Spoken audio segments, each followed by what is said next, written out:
I didn't have the reaction most people had. I didn't get paranoid. I didn't feel nervous. I just knew that I wanted to try it, and I really liked it, and it was game over.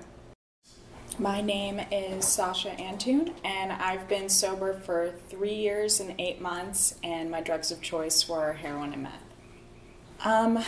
I think what I enjoyed the most is my head finally stopped. I finally felt as comfortable as I had always wanted to feel, and I didn't like feeling incapable of doing things, so when I mixed them both, that was like the perfect combination for me to feel like I could do anything that I wanted. My childhood was a little different. It was just me and my mom from the time I was like 3 or 4 years old on, and we moved around a lot. My mom did the absolute best she could to give me like the life that she always wanted to have when she was younger and that she didn't get to, but it was a lot of pressure, and I had to grow up really quickly to be, there for her emotionally, because it was just her and I think, well, the first drug I tried was weed. I was 12 years old, living in Canada, and I was really, really depressed at the time. I had like a lot of suicidal ideation at a young age. And we were partying in the forest somewhere and smoked weed out of a can, and I thought it was so cool and so different, and it felt like a different way to connect with people that I hadn't experienced before. And I just remember being a little annoyed that I didn't feel it as strongly as I thought I would.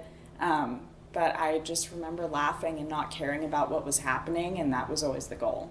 It started with weed and alcohol when I was 12, and then we moved back to California, and I spent a year being homeschooled for my freshman year of high school, and then in 10th grade I went to a massive high school with like over 1,000 kids in my graduating class, and the people that I ended up becoming friends with were the party people. It was like the massive group of people that were always drinking or smoking weed and throwing big parties. And through those people that I met, and I think I was, maybe 14, 15 at the time, I met another group of people, except all of these people were out of high school and they were not in college, or maybe had done some college, and they were all over 21, and I thought that was so cool, and they were all in bands, and I thought that was so different and fun.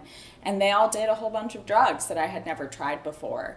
Every time I would hang out with them, they were the garbage disposals. They would always have a different drug every weekend, and every single time I never said no, and I always wanted to try it. So I went through all of like the hallucinogens, started using benzos, started doing coke every weekend, and it just kind of kept escalating from there. Did a lot of ecstasy and acid.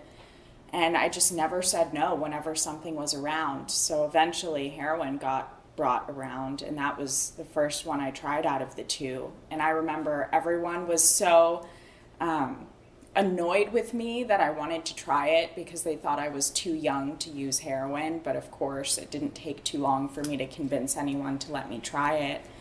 And I was able to keep it to just the weekends, even with heroin, for a surprisingly long period of time, before it just took one time where I was like, you know what, I feel great. I'm going to start using tomorrow morning and just use all day. And then I just never stopped. And it wasn't too long after that. I think I was 17 the first time I tried meth. And I thought it was great. I didn't have the reaction most people had. I didn't get paranoid. I didn't feel nervous. I just knew that I wanted to try it, and I really liked it, and it was game over. I had been arrested and was in jail and physically forced to be sober that I finally realized that I needed to get sober. Before that, I did not even see it as an option. But when I was finally forced to, and they had AA meetings in jail, I started getting all these little seeds planted of, this is what I need to do if I want anything to change. I had that moment of clarity where I realized like how much destruction and chaos had been in my life, and I was choosing for there to not be a solution because I didn't want to get sober.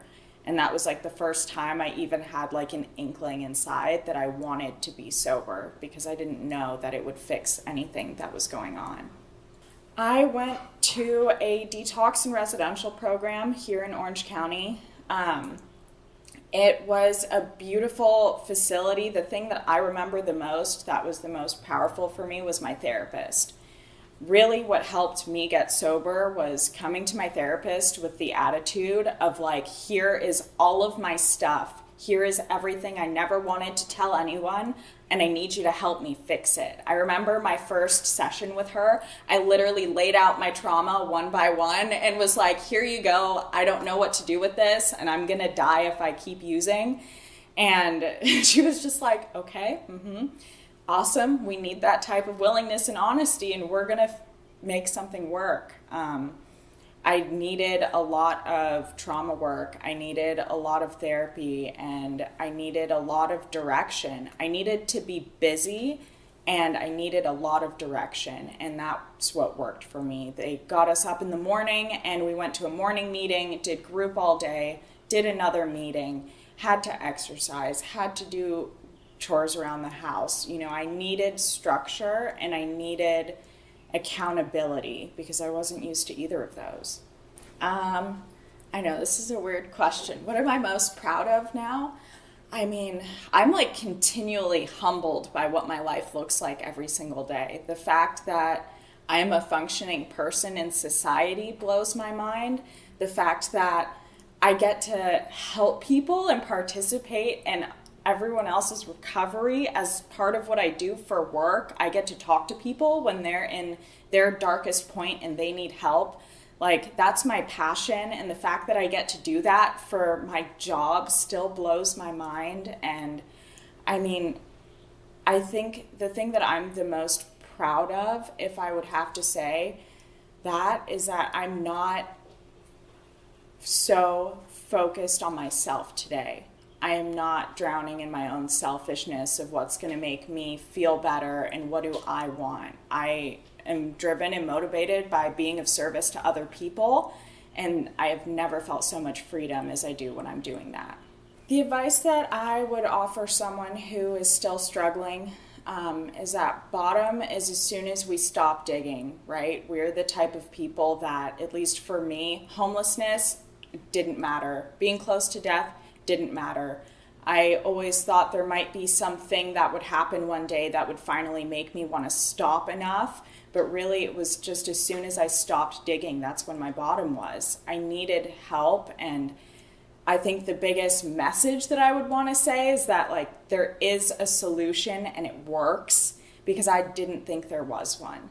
I thought I was irreparably damaged, and that could not have been further from the case. There were so many people that have helped me and continue to help me on a daily basis become, you know, the person that I want to be and be able to help other people.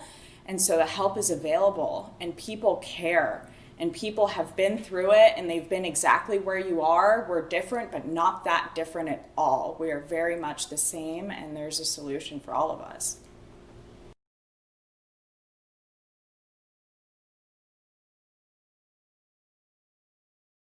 Well, what did y'all think about Sasha's story? I personally felt like I could definitely relate with her. I hope you enjoyed it. Remember, we don't ever have to live like that again. Choose to live. If you or a loved one need help, please call 1-800-662-HELP. Take care and be good to one another. I love you all. Bye.